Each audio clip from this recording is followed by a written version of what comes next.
Sige, ngayon ay ipagpapatuloy natin ang ating paglalakbay sa buhay kasama si Abraham. Ngayon ang ating ikatulong pagkakataon, ang paglalakbay sa buhay ni Abraham, at ang subtitle para sa araw na ito ay Dakilang Tagumpay.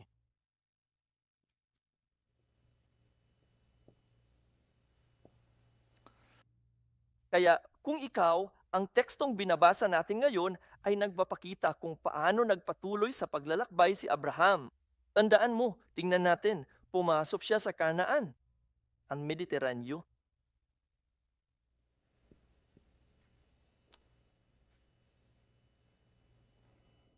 Kaya pumasok siya sa Canaan mula sa hilaga ng ganito.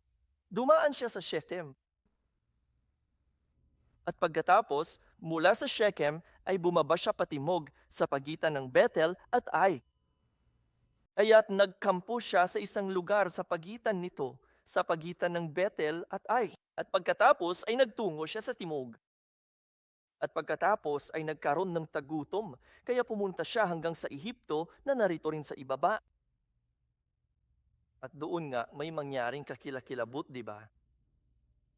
Ngunit ginawang pagpapala ng Diyos ang kakilakilabot na pangyayaring iyon para kay Abraham.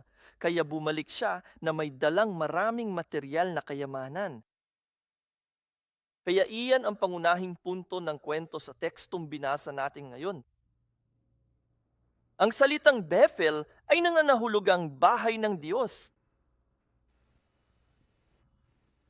Sa Hebreyo, ang Bethel ay nangangahulugang bahay ng Diyos. Bahay ito ng Diyos, hindi ba? Tandaan, nangyari ito noong panahon ni Jacob. Hindi naman Bethel ang tawag doon, di ba? Dati itong tinatawag na Luz. Ngunit dugating si Jacob dito at nakita niyang bumukas ang langit. May hagdan na umabot sa langit at nakatayo ang Diyos sa itaas. Kaya nagising siya mula sa pananginip na iyon at sinabi niya, "Wow, inito pala ang bahay ng Diyos, hindi ba?" Kaya tinawag niyang Bethel ang lugar na iyon. Ang pangalang ay nananahulugang tambak ng mga guho sa Hebreo. Hindi naman magandang pangalan, di ba? Bunton na malagumo. Sumisimbolo ito ng pagkawasak, tama ba? Aya't nagkampo si Abraham sa pagitan ng Bethel at Ai, sa pagitan ng bahay ng Diyos at sa pagitan ng isang bunton ng mga guho. At ano ang ginawa niya hoon? Tinawag niya ang pangalan ng Pangnoon. Kaya parang ganito ang buhay natin. Ang buhay ni Abraham ay katulad ng ating buhay. Sa ating buhay, lagi tayong tumatawid sa pagitan ng bahay ng Diyos, isang bahay ng pagpapala at isang bunton ng mga guho. Gayang sabi ko nung nakaraang linggo, ang buhay natin ay sunod-sunod na mga pagpipilian, hindi ba? Ang pagpili na ating ginagawa ay nakasalalay kung pupunta tayo sa bahay ng Diyos o hindi. O ang ating buhay ay hahantong sa isang bunton ng mga guho. Para makagawa ng tamang pagpili, tulad ni Abraham, kailangan nating laging tumawag sa pangalan ng Panginoon. Kailangan nating maging mga mananamba na sumasamba sa Diyos, nanalangin sa Diyos, at humihingi ng kanyang patnubay sa bawat hakbang. At kahit na ginawa niya iyon, minsan ay nagkakamali rin siya. Maging si Abraham ay nagkamali rin. Ang pagkakamali ang nagawa niya ay nagkaroon taggutom sa Kanaan. Kaya anong ginawa niya? Siya ay bumaba sa Ehipto. Isang pagkakamali iyon. Dahil kung titingnan mo sa Genesis, Kabanata 26, mga bersikulo 4 hanggang 5, at bersikulo 12, pasensya na, mga bersikulo 1 at 2. Kung titingnan mo sa Genesis, Kabanata 26, mga bersikulo 1 at 2, sinasabing noong mga araw ni Isaac, nagkaroon ng isa pang tagutom tulad ng tagutom na nangyari noong panahon ni Abraham. At nang dukan ang tag-utom, nagpakita ang Diyos kay Isaac. At anong sinabi niya sa kanya? Sinabi ng Diyos kay Isaac, "Huwag kang pumunta sa Ehipto. Manatili sa lupain, sasamahan kita." At pagkatapos, kung babalik ka sa talata 12, dahil sumunod si Isaac at hindi siya umalis sa Kanaan noong panahon ng tagutom, sinasabi nito na umani si Isaac ng 100 beses na pagpapala kahit noong panahon ng tagutom. Kaya kung titingnan iyan, maari nating isipin na hindi dapat pumunta si Abraham sa Ehipto. Dapat sana ay nanatili siya sa lupang pangako. Nangangako ang Biblia na magkakaroon ng tagutom sa mga huling araw sa Amos Kabanata 8, versikulo 11.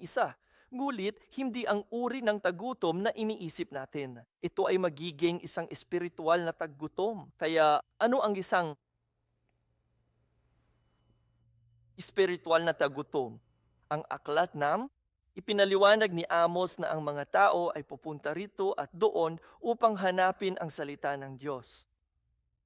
Hindi nila ito mahahanap, kaya't ito ay magiging isang tagutom sa salita ng Diyos. Habang papalapit tayo sa huling sandali, ang mundo ay lalong magiging madilim, mas makasalanan at mas tiwalit. At dahil sa lahat ng sakit at pagdurusa sa mundo, ang mga tao ay maghanap ng lugar ng kaaliwan. Tama ba? Upang marinig ang salita ng Diyos. At maghahanap sila kung saan-saan at wala ng lugar kung saan nila matatagpuan ang salita ng Diyos. Nakakatakot talaga ang tagutom na iyan na darating.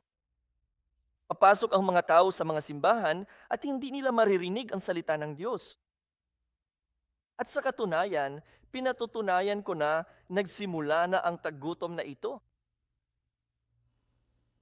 Maari kang maglakbay sa iba't ibang lugar sa buong mundo. Magiging mahirap talagang hanapin ang salita ng Diyos. Kaya habang papalapit tayo sa tagutong na ito, kailangan nating isipin kung paano tayo makapaghanda para rito. At ang taong nagturo sa atin kung paano maghanda para dyan ay si Joseph. Sinabi rin ng Diyos kay Jose kung paano maghanda para sa tagutom sa Ehipto, tama ba? Sinabi niya kay Jose, ipinakita niya sa kanya sa panaginip na magkakaroon ng 7 taon ng kasaganaan at pagkatapos ay 7 taon ng tagutom. Kaya ang kailangan nating gawin ay sa loob ng 7 taon ng kasaganaan, kailangan nating mag-imbak ng pagkain na tatagal sa 7 taon ng tagutom. At ganon din sa espiritual na aspeto. Kapag kaya natin, kailangan nating basahin ang salitang Diyos, pakinggan ang salitang Diyos, at pag-aralan ang salitang Diyos. Iukit ito sa ating mga puso, itago ito sa ating mga puso, upang kapag dumating ang tagutom, magkaroon tayo ng espiritual na pagkaing makakain natin at maibabahagi rin ito sa iba. Kaya lahat kayo ay kailangan makapagturo ng salitang Diyos, hindi lang basta makinig. Kailangan mong maging may kakayahan sa salita ng Diyos, may kakayahan sa salitang ito upang maibahagi ito sa iba. Dahil darating ang araw na ito, sigurado. Bueno, nang dumating ang tagutom, pumunta si Abraham sa Ehipto. At habang pababa siya, natakot siya. Dahil tila napakaganda ni Sarah, kaya sinabihan niya itong magsinungaling at sabihing kapatid niya ito. Siyempre, ang balitang ito tungkol sa kagandahan ni Sarah ay nakarating sa pandinig ng paraon. Gusto niya itong kunin bilang asawa. At pagkatapos ay nagpakita ang Diyos sa kanya at sinabi, "Alam mo, asawa ito ng isang propeta." Kaya, at dahil kay Sarah, alam mo na, sinumpa ang sambahayan ng paraon, tama ba? Kaya ano ang ginawa niya? Ibinalik niya siya kay Abraham kasama ang maraming material na kayamanan, isang masaganang kayamanan. Kaya't bumalik si Abraham mula sa Ehipto, isang napakayamang lalaki, at bumalik siya sa lugar ni ito sa pagitan sa Bethel at Umina. Kaya ito ang gusto kong pag-usapan ngayon. Sa Ehipto, unang nakatagpo ni Abraham ang isang dayuhang kapangyarihan, ang hari ng Ehipto. Tama ba? At lumabas siyang matagumpay. Dakilang tagumpay ang tema karon, kay gihatagan sa Dios si Abraham og dakong kadaugan sa iyang kinabuhi. Ang buhay natin ay isang serye ng mga labanan, hindi ba? Araw-araw tayong nakikipaglaban. Sa umaga, ang hirap gumising, di ba? At isa itong labanan kapag pumapasok tayo sa trabaho o paaralan, sa lahat ng dako. Kaya kailangan naton ang tulong ng Diyos sa pagkamit ng tagumpay sa atong buhay. Ipinapakita sa atin ng buhay ni Abraham kung paano natin makakamit iyon. Nakamit ni Abraham ang dakilang panlabas na tagumpay dahil bago niya ginawa iyon, marami na siyang panloob na tagumpay. Ito ang kailangan nating maunawaan. Para makapagtagumpay tayo sa labas ng mundo, una, kailangan nating maging matagumpay sa loob ng ating mga sarili. Kaya ano ang ilan sa mga panlob na tagumpay ni Abraham? Una, nagkaroon siyang tagumpay sa kanyang mga desisyon, sa kanyang pagkaawa ng desisyon. Kapag gumagawa tayo ng mga desisyon sa buhay, isa lamang itong maliit na labanan, kailangan nating lumabas na panalo, di ba? Nang sabihin ng Diyos kay Abraham na lisanin ang iyong bansa at ang iyong mga kamag-anak, agad niyang ipinasya sa kanyang puso na susunod siya. Determinado siya. Kaya iyon ang maliit niyang panloob na tagumpay sa kanyang puso nang magpasya siyang sundin ang salita ng Diyos. Ang labanan sa ating ngayon ay laman laban sa espiritu. Tama ba? Ang mga pagnanasa ng ating laman laban sa mga pagnanasa ng ating espiritu. Kailangan nating palakasin ang ating espiritu upang tayo ay maging matagumpay sa ating paggawa sa mga desisyon. Ang pulong sa Diyos, mao ang pagkaon sa atong espiritu. Kinahanglan usab kini sa atong espiritu. Malampason si Abraham kay misunod siya sa Dios. Mibiya sa iyang nasod paingon sa Kanaan, ug ang Dios nag-uban kanya bisan asa. Pangalawa, ang pangalawang tagumpay ni Abraham ay ang kanyang tagumpay sa pagpapasakop sa iba.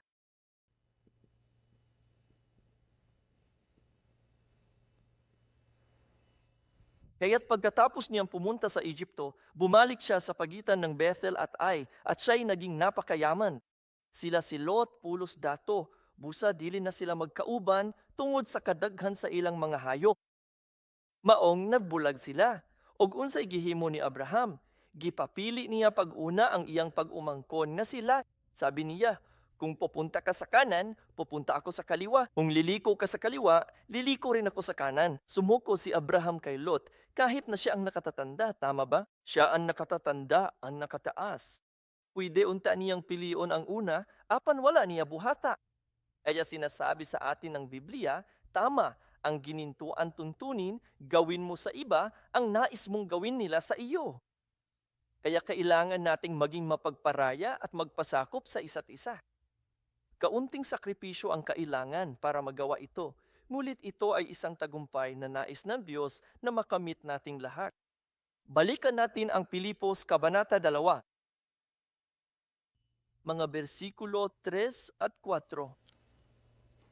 Mga taga-Pilipos, Kabanata 2, mga talata 3 at 4.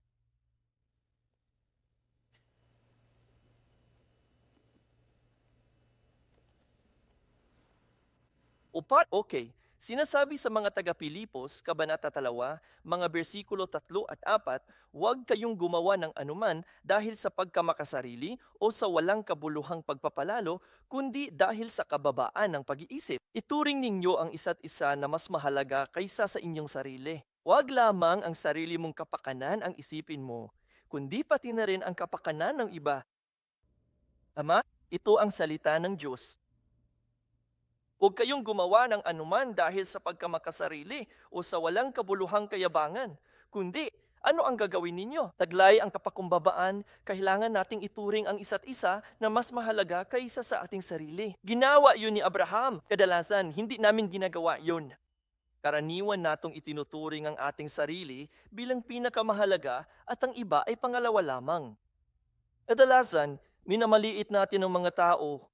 Kahit hindi naton sinasabi iyon sa panlabas, sa panloob, iyon ang iniisip naton. Pero sabi ng Diyos, gawin ang kabaliktaran. Magpakumbaba kayo at ituring ang isa't isa na higit na mahalaga.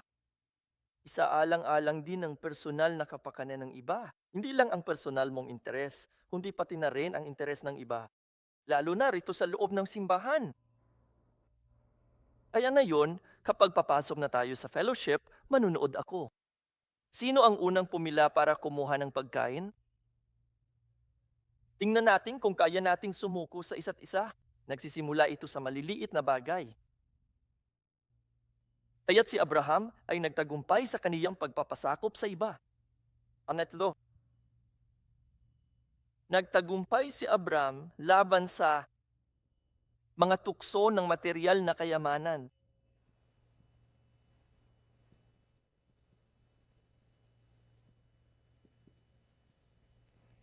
Kaya kung lilipat tayo sa Genesis Kabanata 14, isang labanan ang maganap. Tama ba? 4 na hari mula sa silangan ang sumalakay at sinalakay ang 5 hari, kabilang ang Sodoma at Gomora. Binubugbog nila ang mga ito at binihag sila. At isa sa kanila ay si Lot, tama ba? Si Lot ay nabihag. Kaya't si Abraham kasama ang kanyang mga lingkod ay sumunod sa mga hari. Lumalaban siya sa kanila. Natalo niya sila. Iniligtas niya sila. At sinagip niya lahat ng mga ninakaw nilang gamit at ibinalik na ito. At sa kanyang pagbabalik, may 2 taong sumalubong sa kanya. Sino ang 2 tao?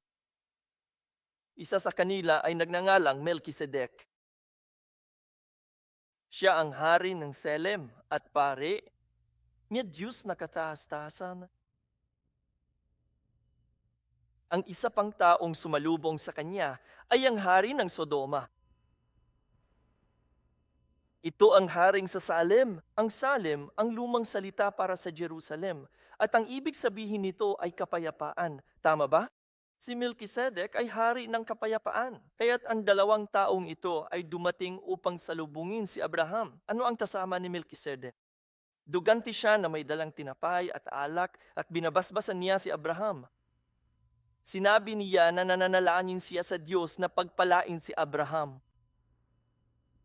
Ano ang dalang ng hari ng Sodoma? Bueno, lahat ng ari-arian na nabawi niya mula sa 4 na haring iyon ay pag-aari ng hari ng Sodoma, tama ba? At sinabi ng haring Sodoma, kunin mo ang lahat.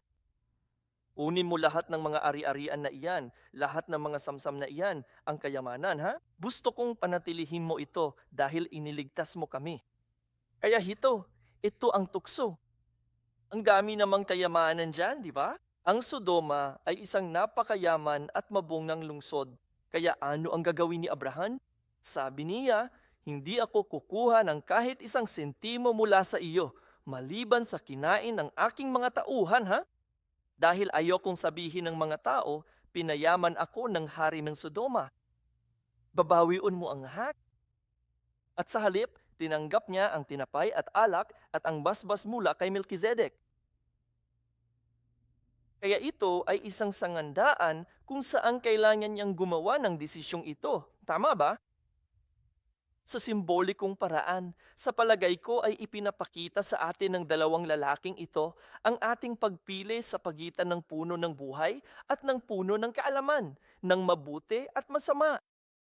Tulad ni na Adan at Eva, kinailangan din nilang gumawa ng ganitong pagpili. Kukunin ko ba ang mga espiritual na pagpapala ng Diyos o pera, kayamanan ang kukunin ko? Alin kaya ang magiging pipiliin ko? Mali ang pinili ni na Adan at Eva, hindi ba? Ngunit pinili ni Abraham ang tamang daan. Tinanggap niya ang basbas at ang tinapay at alak na ibinigay sa kanya ni Melchizedek. Siyempre, ang tinapay at alak na ito ay naglalarawan sa tinapay at alak na ibinigay ni Jesus sa kanyang mga disipulo sa huling hapunan, hindi ba? At ito rin ay naglalarawan ng tinapay at alak na atong iniinom sa panahon ng komunyon dito sa simbahan. Ito ay mga pagpapala ng Diyos sa atin, ang mga espiritual na pagpapala. Kaya, upang magtagumpay laban sa mga tukso ng material na kayamanan, kailangan nating manabik sa mga espiritual na pagpapala ng higit pa sa mga material na pagpapala. Kailangan nating ituon ang ating mga isip sa mga bagay na nasa itaas, hindi sa mga bagay na nasa ibaba. Yan ang magbibigay daan sa atin upang makagawa ng tamang pagpili at pagkatapos, kapag pinili natin ang tamang bagay, kasunod nito ang mga material na biyaya. Hindi namin ito kinukuha. Ibinibigay ito sa atin ng Diyos. Iyan ang uri ng mga pagpapala na gusto nating matanggap. At sinasabi sa Kawikaan 10:22, kapag pinagpapala tayo ng Diyos ng mga material na pagpapala, hindi ito kaakibat ng kalungkutan. Walang kalungkutan kasamang perang ibinibigay sa atin ng Diyos. Pero kung lalabas tayo para agawin ito sa mga tao, kung gayon, may kaakibat itong kalungkutan at problema pagkatapos ay hindi ka makatulog sa gabi. May mga problema, di ba? Marami kang perang pumasok, pero mas marami kang perang inilalabas. Bakit ganun? Ito ay daol, hindi ito isang biyaya mula sa Diyos. Kaya kapag natuto tayong pumili ng mga espiritual na pagpapala kaysa sa mga material na pagpapala, doon natin makakamit ang pareho. Iyan ang uri ng pagpapala na gusto nating matanggap. At pagkatapos, pang-apat, si Abraham ay nagtagumpay sa kayang pagsunod.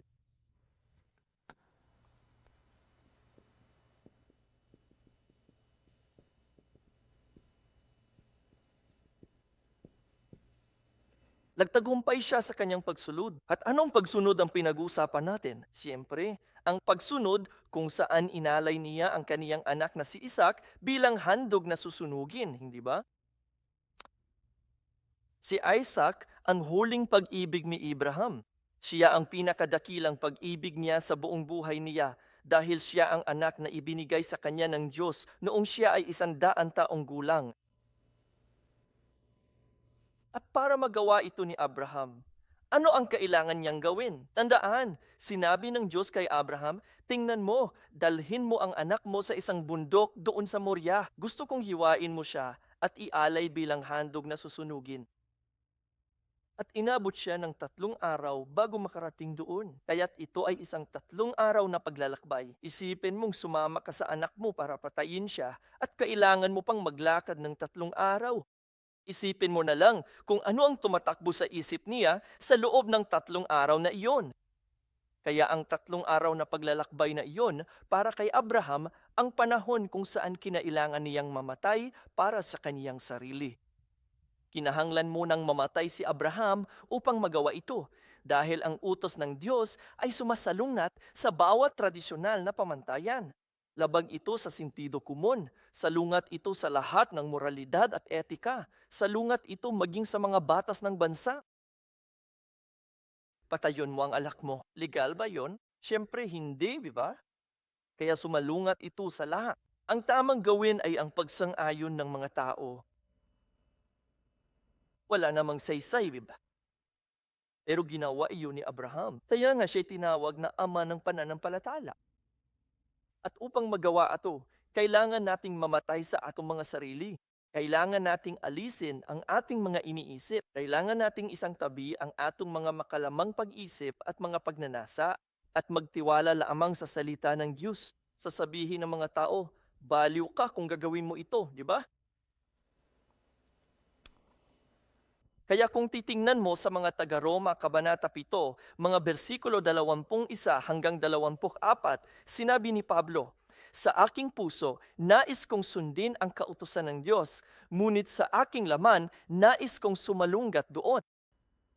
Kaya, kahit gusto kong gawin ang gawain ng Diyos at ang kalooban ng Diyos, hindi ko ito ginagawa dahil ang katawan ng kamatayan ay nagpupumigla sa akin. Kaya tinatawag niya ang laman na katawan ng kamatayan.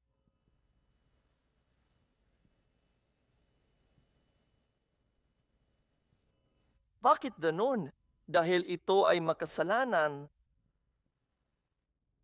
at ang kasalanan ay humahantong sa kamatayan. Tama? Kaya ang ating katawan ng kasalanan ay tinawagong na katawan ng kamatayan. Okay, ang katawang ito ay nabubuhay sa kamatayan ngayon, ngunit ang ating puso, ang ating kaluluwa ay buhay kay Kristo. Tama ba? Kaya naman, ang labangang ito ay palaging nangyayari. Ngunit kapag ang ating kaluluwa, kapag ang salita ng Diyos at ang Espiritu ng Diyos ay nagtagumpay sa katawang ito ng kasalanan, tulad ng ginawa ni Abraham, at kayang sundin ang salita ng Diyos. Ano ba yan na nag-aalis sa katawan ng kamatayan, di ba? Sa madaling salita, ito ay parang spiritual na muling pagkabuhay. Dinadaig natin ang ating katawang kamatayan. Tayo ay muling nabubuhay kay Kristo. Kaya iyon ang kailangan mangyari ngayon. Kailangan nating mamatay sa ating mga sarili. At ginagamit namin ang mga salitang mamatay dahil ganoon kahirap. Ang hirap naman upang malampasan ang katawang ito ng kamatayan. Pero nabuhay na mag-uli si Jesus sa ikatulong araw, hindi ba? At ginawa niya iyon para patunayan sa atin na sa tulong ng Diyos, posible ito. Yun ang pangako niya. Kung paanong binuhay ko si Jesus mula sa mga patay, kaya ko ring tulungan kang malampasan ang iyong katawan ng kamatayan upang tayo'y mamuhay ng ayon sa kanyang salita at mamuhay ng ayon sa kanyang buhay. Iyan ang pangako ng Diyos sa atin at iyan ang itinuturo sa atin ng buhay ni Abraham. La posible ito. Hindi ito madali at hindi rin naman ito mangyari sa lalong madaling panahon. Ngunit kung mananatili tayong matatag sa ating pananampalataya, magawa natin iyan. Kaya dahil nagawa ni Abraham na magkaroon ng mga panloob na tagumpay na ito sa kanyang puso, nagawa ninyang magkaroon ng mga panlabas na tagumpay laban sa paraon ng Ehipto, laban sa 4 na hari ng silanganan, laban sa lahat ng iba pang mga tao, tulad ni Abimelech, ang hari ng Gerar. Marami siyang tagumpay sa buhay niya. Kaya kung gusto mong magkaroon ng tagumpay sa buhay mo, sa ating buhay, una, kailangan nating magkaroon ng panloob na tagumpay sa loob ng ating mga sarili. Kailangan mauna iyam. Kung hindi na ito malalampasan ang atong mga sarili, wala tayong mapapala. Kaya, bilang konklusyon, sinasabi sa atin ng Biblia na ang tagumpay ay ang ating pananampalataya. Tama ba? Ang ating panloob na tagumpay ay nagmumula sa ating mamapaa. Kaya ating balikan ang 1 Juan, Kabanata 5. Mga bersikulo 4 at 5. Basahin nating lahat ito ng sama-sama. 1 Juan, Kabanata 5, mga bersikulong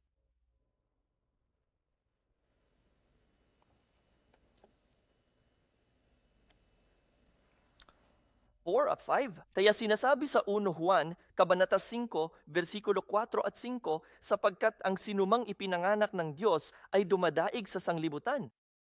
At ito ang tagumpay na dumaag sa sanlibutan, ang ating pananampalataya. Sino ang siyang magtatagumpay sa sanlibutan? Ngunit ang sumasampalataya na si Jesus ay anak ng Diyos. Amen, di ba? Mauni kini ang atong kalampusan. Ang paagi aron madaog ang kalibutan, mao ang pagtuo kang Hesukristo. Kini nga pagtuo makapadaog kanato sa atong kaugalingon ug sa kalibutan. Tan-awa ang pinadayag, Kapitulo 12, versikulo 11.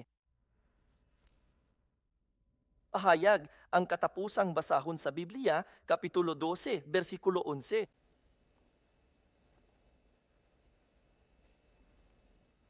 Saan nagmumula ang tagumpay? Bueno, syempre, nagmumula ito sa Diyos at sa pananampalataya kay Kristo, ngunit gayon din sa ating mga sarili. Kapag hindi nato mahal ang ating buhay, kahit hanggang sa punto ng kamatayan, doon tayo maaring magtagumpay. Kaya sinasabi sa pahayag, Kabanata 12, versikulo 11, at siya'y kanilang dinaig dahil sa dugo ng kordero at dahil sa salita ng kanilang patuoto at hindi nila minahal ang kanilang buhay kahit na naharap sa kamatayan. Paano tayo magtatagumpay sa mundong ito kung hindi natin kayang mahalin ang ating mga sarili? Kahit na naharap tayo sa kamatayan, nagawa pa rin nila handang isugal ang kanilang buhay para sa salita at kalooban ng Diyos. Doon sila nagtagumpay. Kaya kahit na nag-aaway kayo, lagi na lang ba manalo ang mas malakas na lalaki? Sino ang mananalo sa labanan? Ito yung taong handang isugal ang lahat. Kung handa kang isugal ang buhay mo at lumaban hanggang kamatayan, ang taong iyon ang mananalo. Hindi mahalaga kung gaano kalakas ang kalaban mo. Kaya kailangan nating magawa iyon para sa kalooban ng Diyos. Ganito maaring dumating ang tagumpay. At panghuli, ang tagumpay ay dumarating, syempre, sa tulong ng Diyos. Sinasabi sa Kawikaan 21:31, Ang tagumpay ay sa Panginoon. Sinasabi sa 1 Samuel 17:47, ang labanan ay sa Diyos. Ang lahat ng laban ay pag-aari ng Diyos. Hindi natin ito nasa sa aton. Ang labanan ay sa Diyos, kaya kailangan natin ang tulong ng Diyos, di ba? Ngayon, ating mababasa sa tumutugong pagbasa na asan ang ating tulong. Ang Diyos ang ating saklulo sa panahon ng kabagabagan. Kaya gusto kong magbasa tayo. Panghuli, Isayas, Kabanata 41, mga talata 8 hanggang 10. Nasa lumang tipan yun. Isayas, Kabanata 41, mga talata 8 hanggang 10.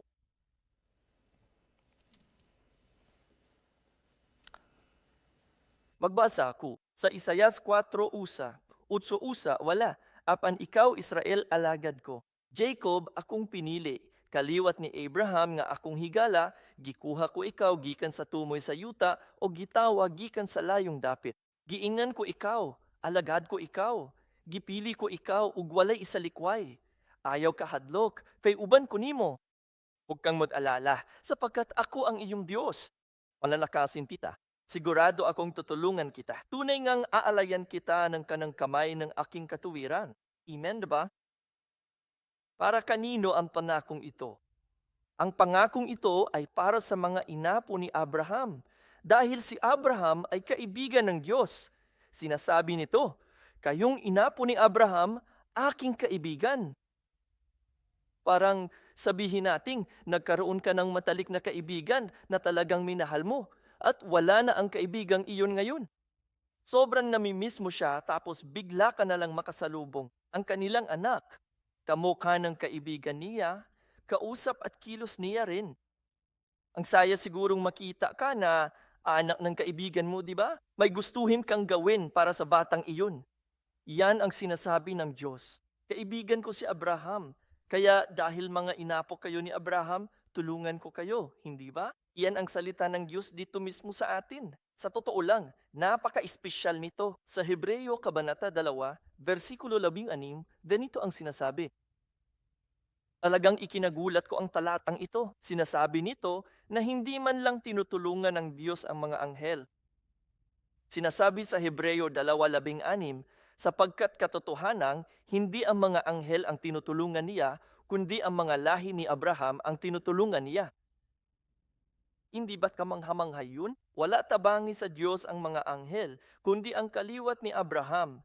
Busa, kinahanglan kitang mahimong kaliwat ni Abraham, pinaagi sa pagtuo. Kinahanglan kitang magbaton og pagtuo og kalampusan sama kaniya. Kung tabangan kita sa Diyos, mabuntog nato kining kalibutana. Pag-ampo ko na makadawat kita grasya alang sa pagtuo, sama kang Abraham, ug ubanan unta kita sa Dios aron magmalampuson sa tanang bahin sa atong kinabuhi. Amen. Manalangin tayo. Mahal na Ama sa langit, maraming salamat po sa biyayang ipinagkaloob mo sa amin ngayong araw. Ginoo, himoa kaming matuod nga kaliwat ni Abraham. Tabangi kami bisan asa, alay-ayi sa imong tuong kamay, palig-ona, ug dusua kami sa kalampusan matag adlaw. Amahan, tabangi kami sa pagbuntog sa sala ug sa dautan nining kalibutan na. Tabangi mi sa pagdaog sa mga tentasyon sa among kasing-kasing. Ginoo, giyahi mi sa pagpili sa husto sama ni Abraham aron masunod ang imong pulong. Salamat ug ihatag namo ang himaya kanimo sa ngalan ni Jesus. Amen. Ihalad sa Dios ang himaya sa atong kasing-kasing.